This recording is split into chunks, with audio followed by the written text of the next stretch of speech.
Over the summer, the APS curriculum writing team were having conversations about gratitude, and we were looking for new ways to discuss and infuse gratitude into the APS curriculum that we haven't done before. And one of the things that we kept coming back to was something that Allison Levine had said in her speech last year to Dinner in Honor of Women's Achievement. And that was about recognizing the contributions of people that came before us and to show gratitude to those people, because without these people taking the steps that they took, it would be difficult for us to accomplish the goals that we have today. Brother Mike, one of the founders of Padua Academy, explains Father Robert's reasons for starting the school. It was the first graduating class. There was only about 13 of them. And they wanted to know where they were going to go to school. And every time they would see Father Robert, he was building the grammar school. And that was supposed to be, you know, and then they kept saying, where are we going to go? Where are we going to go? And finally, it got so bad, and then them bugging him every time they saw him, you know, he went to Father McCoy. He said, why don't you do something about it? He said, you know, he said, I'll find a place to put him if you find the teachers, he told McCoy. They opened up the 2 classrooms on the 2nd floor where the gym is. And there are 2 classrooms facing the church. I remember the building and having to move from the red brick building across the street to some classes in what is now the elementary building. And that would have been on the 2nd floor. In 1972, the students moved into the current building here on Broome Street. The summer before, several members of student council came to the school to help finish the building.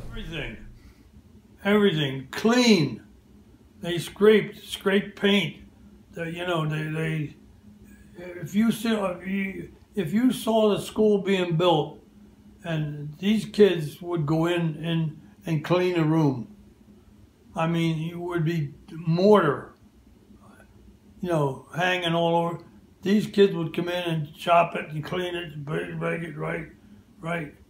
We had a plumber working in the bathrooms, putting the toilet seats on and stuff like that. And these kids these girls, they're freshmen coming in, they're going to be freshmen, a couple sophomores and juniors.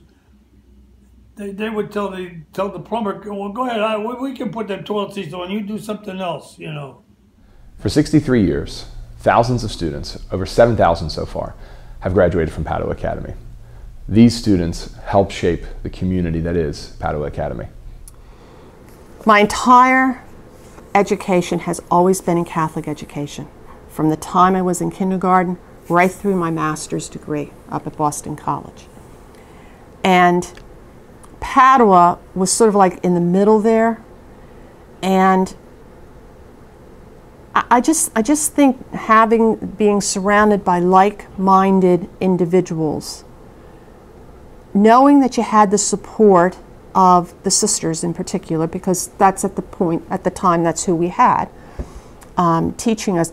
But they really seemed to enjoy what they were doing, and they had this love of what they were doing. You know, it was the Franciscans. The Franciscans just wanted to teach us. I am so grateful because despite like what I look like right now, I never wear like makeup to work. And that sounds like such a simple thing. But for me, being confident enough in my own skin and being confident in who I am is something that Padua allowed me to do. And it's not just the whole like makeup and messy bun and man pants thing, though that is really important. It's rooted in the fact of acceptance of yourself before others can accept you. Just the experiences that you have with the people here, and it's not just students or teachers, it's everyone in the staff. You know everyone by name, and that's something that you really don't get kind of when you leave here, because it's such a like a bigger space, and just having this small space of everyone that you know and that you can trust is just, I think, was a really great experience for me. Just having people to the left and right of you that you know are going to help you out and you know are going to be there for you every step of the way.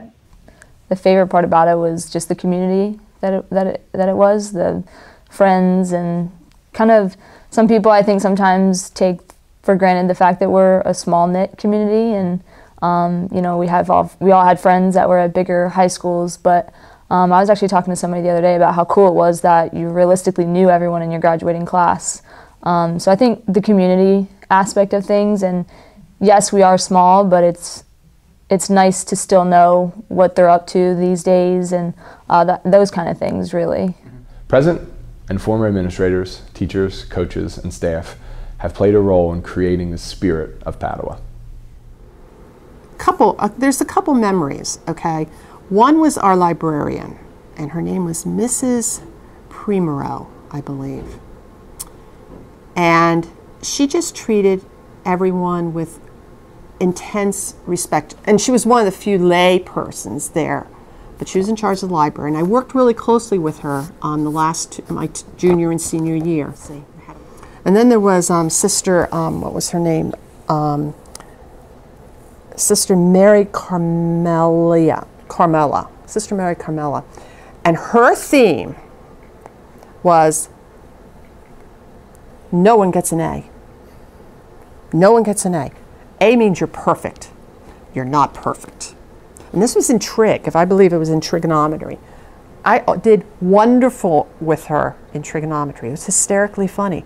But she had this saying, and she would remind us all to keep good, stay happy. And that was her theme before she'd leave in the day. Keep good, stay happy. And she was tough. She was tough, but she was good. But again, she gave you this love of the absolute love of the subject area. There are so many people. I could go through the entire staff roster, I think, and name people, but two that I want to really give shout outs is one, my student council experience. I was able to really be developed not just as a woman, but as a leader.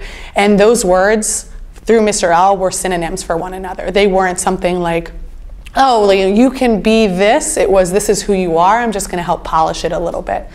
And then the second thing that really empowered me was encounter. Here I was being vulnerable with a bunch of girls that I didn't know, and I was able to share my stories and my own experiences and then be reflective on that. Being able to identify your weaknesses and telling that to other people and saying that's okay, we love you anyway, is unbelievably powerful. So for me, those were two things that I take with me to this day.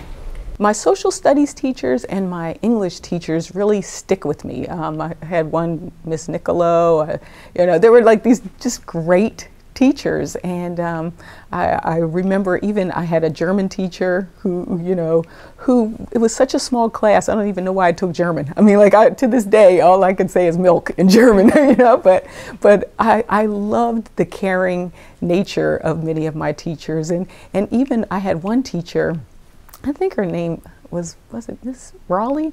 She was English. She was tough. I mean, she was really tough, but she made me rise, you know, to be better. And I loved that, you know. I mean, I would be scared sometimes going into her class, but, and then I had a sister who in English, and I remember her making us memorize and recite the Canterbury Tales, which in Old English, like I could still say Wanderapro in a shorter sutta. You're like, why would I need to still remember that?